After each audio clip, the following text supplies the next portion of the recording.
Hello friends, welcome to SSC coaching centre. दोस्तों, आज के वीडियो में देखेंगे हम रीजनिंग के प्रश्न और सभी प्रश्न महत्वपूर्ण हैं, बार बार परीक्षाओं में पूछे गए।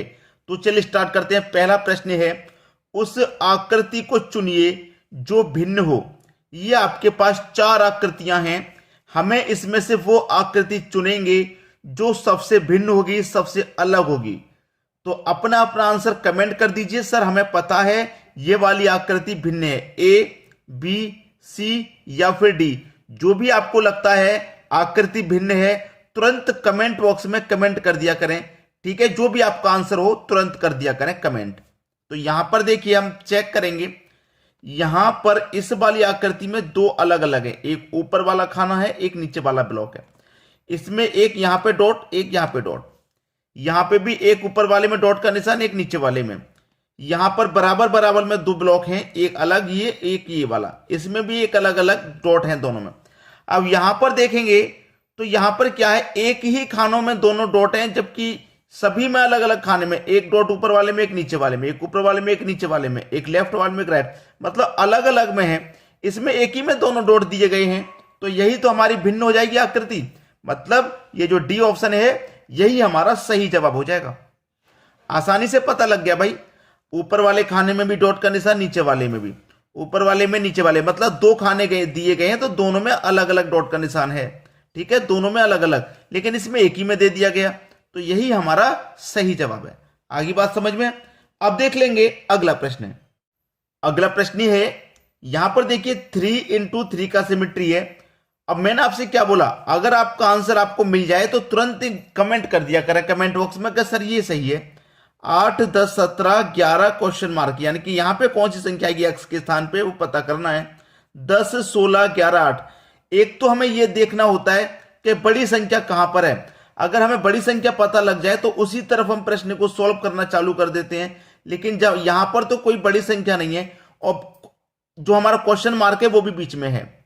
जब हमारी बड़ी संख्या रहती है तो हम उसी तरफ सॉल्व करते हैं, या फिर क्वेश्चन मार्क इधर कॉर्नर पे रहे तो हम इस तरीके से कॉर्नर की तरफ सॉल्व करते हैं, या इस तरीके से कॉर्नर की तरफ सॉल्व करते हैं जब यहां रहे।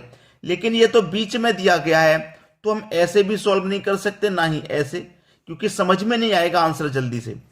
जब इस तरीके का प्रश्न अटक जाए तो क्या करना रहता है, आप एक तरफ की सभी संख्याओं को जोड़कर देख सकते हैं। ठीक है, देखिए मैं ऐसे सबको जोड़ूं तो 17 और 10 27, 27 में जोड़ूंगा 8, भाई 27 में 8 जोड़ूंगा 35, तो इस वाली रो का जो योग आ जाएगा वो 35 आ जाएगा।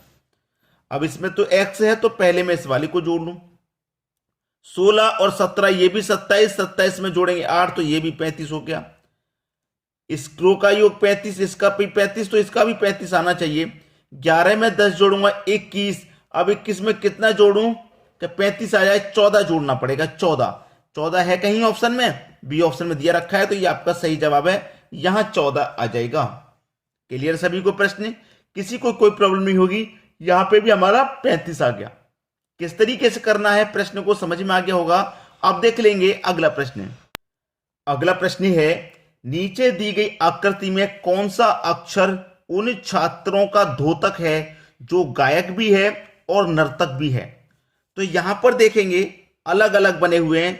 ये छात्र का ब्लॉक है ए, ये गायक का ब्लॉक है जी, और नर्तक का ब्लॉक है ये वाला ई। ठीक है, तो यहां पर देखेंगे छात्र वाले में क्या क्या चीजें आ रही हैं। छात्र वाले में इसमें बी भी आ रहा है, छात्र वाले में डी आ रहा है और सी आ रहा है। ठीक है, और नर्तक वाले में क्या आ रहा है भाई, नर्तक वाला ये है आपका नर्तक वाला डायग्राम, जिसमें ई आ रहा है, बी आ रहा है, डी आ रहा है, एफ आ रहा है। और गायक वाले में क्या क्या आ रहा है, गायक वाला जो जी है हमारा, उसमें एफ डी आ रहा है और सी भी आ रहा है। ठीक है, हमसे पूछ रहा है जो गायक भी है और नर्तक भी है, ऐसा अल्फाबेट बताना है जो गायक में भी आ रहा है और नर्तक में भी आ रहा है। तो देखिए गायक में भी आ रहा है और नर्तक में भी आ रहा है, ऐसा अल्फाबेट क्या है, गायक और नर्तक दोनों में आ रहा है। देखिए मैं नर्तक में चेक करूं, ये नर्तक है मेरा, ठीक है, इसमें डी आ रहा है, और गायक है ये वाला, गायक में भी डी आ रहा है, तो डी ही तो हो जाएगा मेरा सही जवाब। अगर मैं सी की बात करूं तो सी मेरा, ये जो सी है, ये जो सी है मेरा, ये जो सी है मेरा, ये गायक में तो आ रहा है लेकिन नर्तक में नहीं आ रहा। ये जो एफ है, ये जो एफ आ रहा है, एफ मेरा नर्तक में भी आ रहा है और गायक में भी आ रहा है, लेकिन ये ऑप्शन में नहीं दिया गया।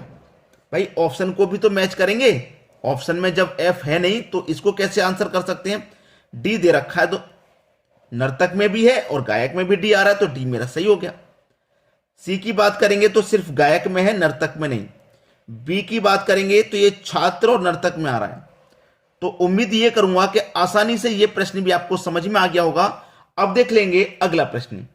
अगला प्रश्न है ये वाला ट्राइंगल, ये वाला ट्राइंगल, ये वाला ट्राइंगल, 3 ट्राइंगल दिए गए हैं। यहां बीच में एक्स का मान क्या आएगा वही बताना है। तो हम कैसे फाइंड करेंगे भाई, यहां पे बीच में संख्या कैसे आई, यहां पे कैसे आई, उसी तरीके से एक्स वाली 12 है बीच में, 12 है ना, कैसे आएगा भाई 12। अगर मैं इन सभी संख्याओं को गुना कर दूं बाहर वाली का, 5 का गुना कर दूं 6 से तो 30 हो जाएगा, 30 का गुना कर दूं 4 से तो ये हो जाएगा 420। वो 420 नहीं, 5 6 30, 30 का गुना 4 से कर दूंगा तो ये हो जाएगा 120। ठीक है, अब 12 चाहिए, आ रहा है 120, तो 0 काट दीजिए, 12 बचेगा। 6 7 42, 42 का गुना करेंगे 5 में तो 210, यहां 0 काट दिया तो यहां भी 0 काट दो, 21 बचा। 4 8 32, 32 का गुना कर दो 10 में तो 320, यहां भी 0 काट दो। भाई 0 सभी में आ रहा है, हमने सभी में 0 काट दिया और 0 से पहले वाली संख्या रखी 12, 21 को रखा 21, 32 को रखा, तो इसका मतलब यहां क्या आ जाएगा 32 आ जाएगा। कहां पर है 32, 32 किस ऑप्शन में है, सी ऑप्शन में 32 है और सी ऑप्शन में 320 भी है। तो जो बच्चे 320 कर रहे होंगे गलत है, क्योंकि हमें 0 काट करके हमारा आंसर आ रहा है, तो 0 काटना पड़ेगा यहां, तभी तो 32 बचेगा। तो 320 सही मत कर देना। तो आज की वीडियो में दोस्तों इतना ही। कमेंट करके बताइएगा वीडियो आपको कैसा लगा। ठीक है दोस्तों, धन्यवाद।